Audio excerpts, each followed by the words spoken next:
everyone, Laura K-Buzz here, and welcome to the first episode of Accessibility, a new show I'm going to be doing on YouTube, where we talk about video game accessibility and representation, and basically letting more people play games and be in the games that they play. Now, there's plenty of reasons that a person might want to play video games one-handed. Perhaps you're a new parent and you really want to finish playing Doom, but you've got to bottle feed your infant still. Maybe you're a person with a disability and you don't have use of both hands, or you can't use both of them for gaming, perhaps. Or maybe you're that one person out there who, for some reason, bought Cooking Mama Cookstar, don't do it, it's not a good game, and thought, I'll play this cooking game with one hand and make the recipe with the other hand. I'll do both at once. That'll be a great idea.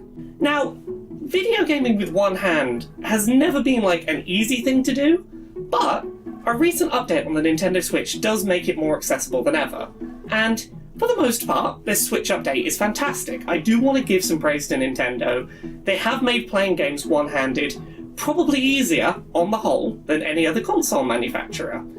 However, there are some very Nintendo caveats to this, and some of the games that are least playable one-handed are Nintendo's own first-party software. So, without any further ado, let's talk about what Nintendo has recently done to make playing one-handed more accessible, and where they're falling short compared to their competitors.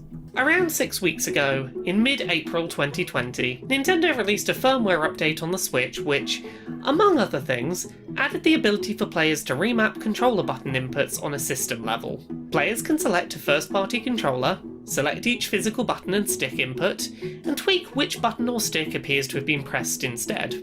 The update wasn't as bare bones as people might have feared either. Players can save up to 5 different remapped button layouts per controller, meaning that if you need different button layouts for different games, you don't have to recreate your custom button layouts every time they need changing up.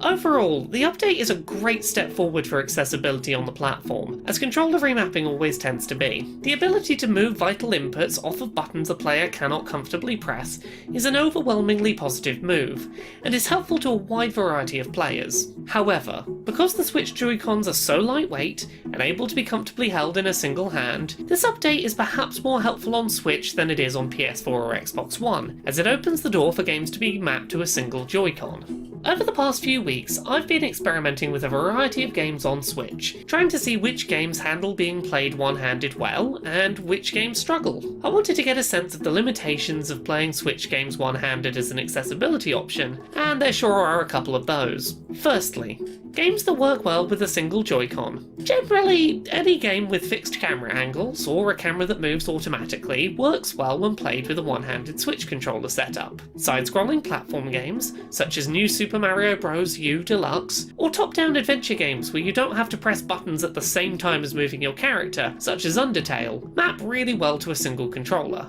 In terms of big third-person adventure games, titles like Dragon Quest XI, with menu settings where the camera will automatically adjust its position, also play really nicely one-handed. Puzzle games on the Switch also map generally well to a single Joy-Con, such as Tetris 99. However, games that require you to manually reposition your camera, such as Breath of the Wild, or require you to press buttons at the same time as moving with your character, like The Binding of Isaac, can be more troublesome. These games are certainly not impossible to play one-handed, but you have to make more major accommodations to your style of play to accommodate the lack of a second stick.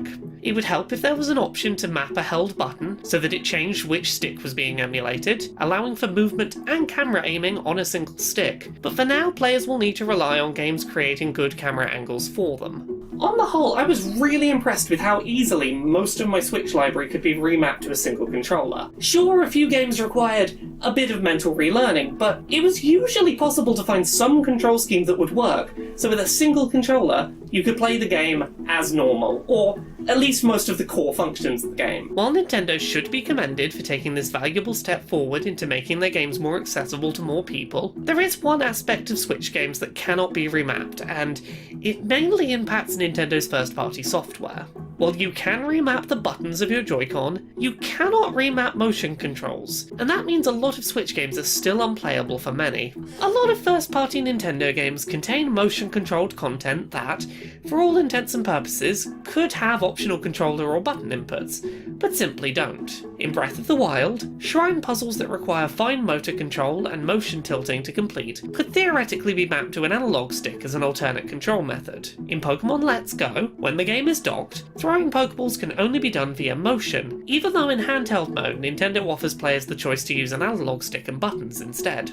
Most of the minigames in Super Mario Party use repeated waggling as essentially a repeated button press, but do not give players the option to use buttons instead, if that's easier for them. Many of Nintendo's first-party titles feature at least one gameplay element which requires motion control to properly function, and these moments usually do not have an option to switch to button inputs, for players with chronic pain issues that will be exacerbated by motion controls. We're not talking about games recreating one-to-one motion. I understand that can't always be remapped, but the inability to replace basic waggling motion controls with button and stick inputs puts a hard limit on how useful button remapping on Switch can be. Nintendo has a real fascination with making motion controls a mandatory part of experiences, even in use cases where button and stick alternatives are easy to imagine. Until the company decides to let you press a button in Let's Go to throw a ball when docked, the same as it does in handheld mode, the ability to remap controls won't be enough to help some gamers play all of Nintendo's first-party software. While the single Joy-Con is a comfortable controller to hold one-handed, Nintendo's reliance on players being able to use motion controls for their first-party software is one area where Sony and Microsoft have them beat in the button remapping game. Overall, I am incredibly thankful that Nintendo has taken the initiative to allow system-level controller remapping, and their controller design really lends itself to being able to play one-handed and have that be a viable way of playing games. So many games on Switch it does work for, but until Nintendo fixes this inherent desire they have for all of their games to have some kind of motion control gimmick that really could be a button. It's not one-to-one motion controls, but they still feel like, we can't give you a button or a stick input for that. Until Nintendo gets over this problem, it doesn't matter how much they allow you to remap your sticks and remap your buttons. Some games just aren't going to be playable for everyone on the Switch. I feel like Nintendo, just learn from your mistakes. Let me press A to throw a Pokeball in Let's Go. It's not that difficult.